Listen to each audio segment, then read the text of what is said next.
My name is Antoine Taylor, CEO and founder of the Cause International.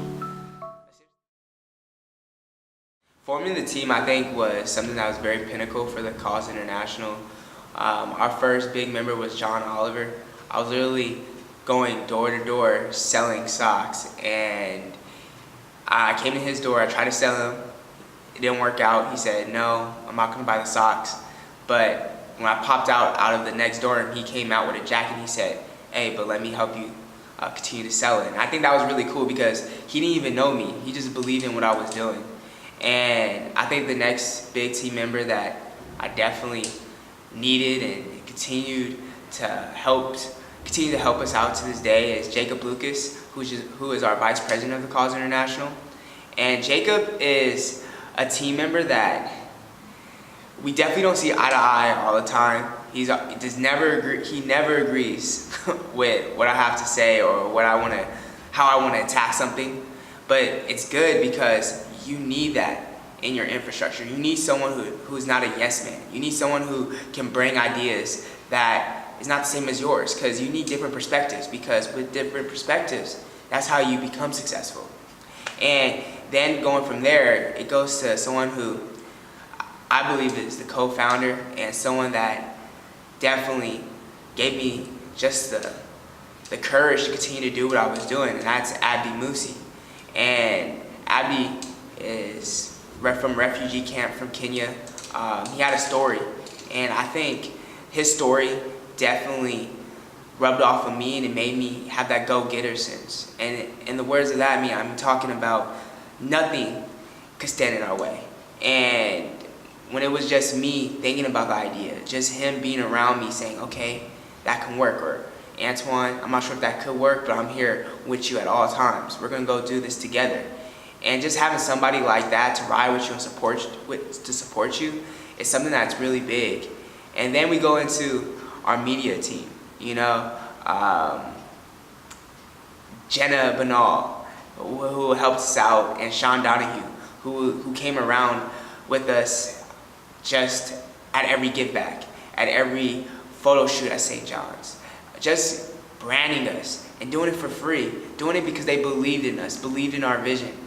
And then we get into Alex Cuna, who countlessly thinks about different ideas to not just help for that day, but allow the cause to impact a community that lasts a lifetime, or just something that has a long-lasting change instead of something that's just there for the couple hours. I think that was the biggest thing, because when we gave back to Chicago and other give backs, we only gave back for that day, but he made it a point to tell me that, "Antoine, when we give back, we need to start changing lives for years to come. We need to really impact our community.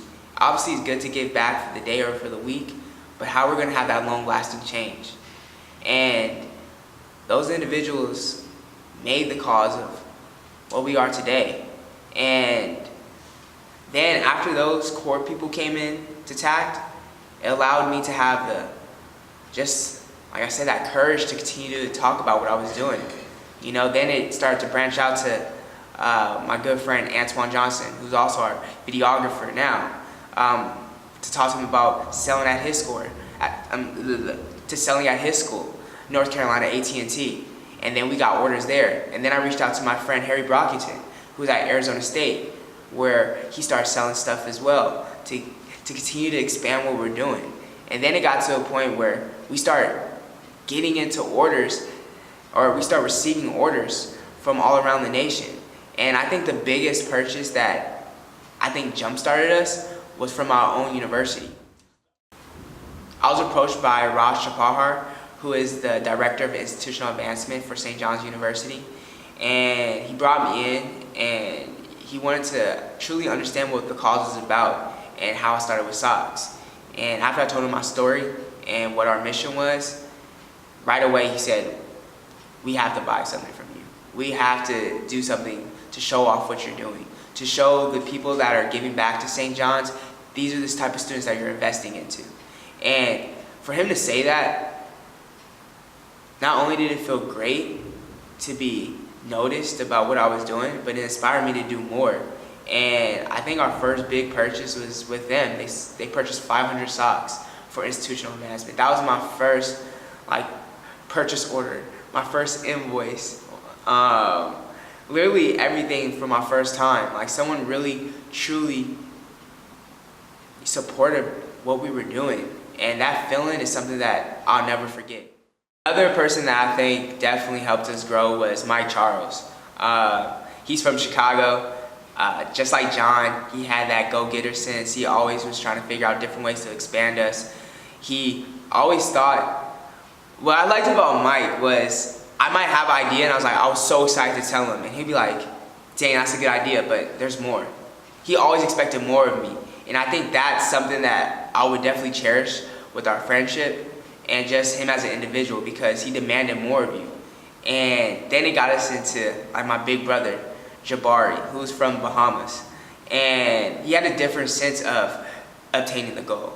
He was always strategic. Every single thing he did, he was like, Antoine, we have to be strategic when we move.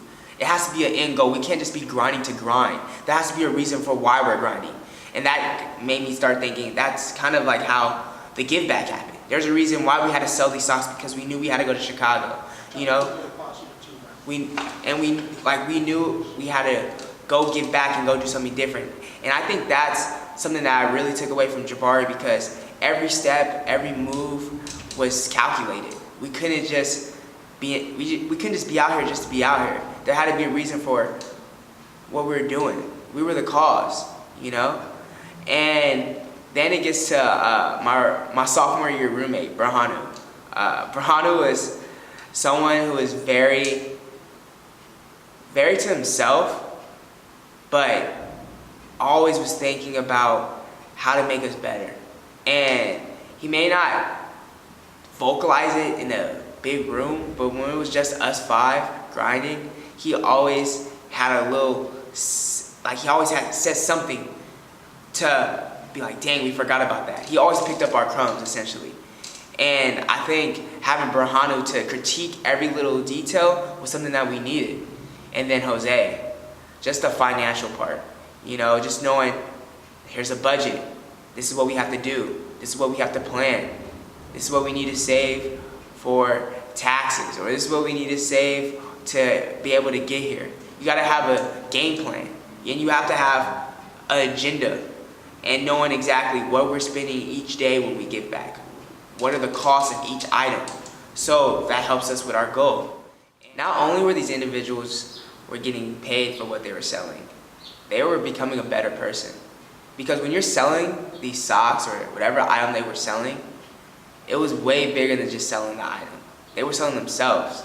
They were breaking out of their comfort zone. They were showing individuals, with this, not only are you going to be looking nice, drip down in the cause, but you're going to be able to impact someone's life. And that's what we need. And that's what the goal has been from the beginning, you know? Like, connecting with my friends and having them connect with their friends and then having them spread what the cause is about allowed our Instagram to grow, allowed our website to pick up more traffic, and it also allowed these individuals to trust the process and also just see themselves grow with our company. They felt like they were a part of a family, and that's exactly what we have here. Every day we're grinding for a reason. And to see something that I started in my dorm room expand like that, there's no other feeling. And to all the individuals that helped me get here, I appreciate you guys, because without you, there's no cause.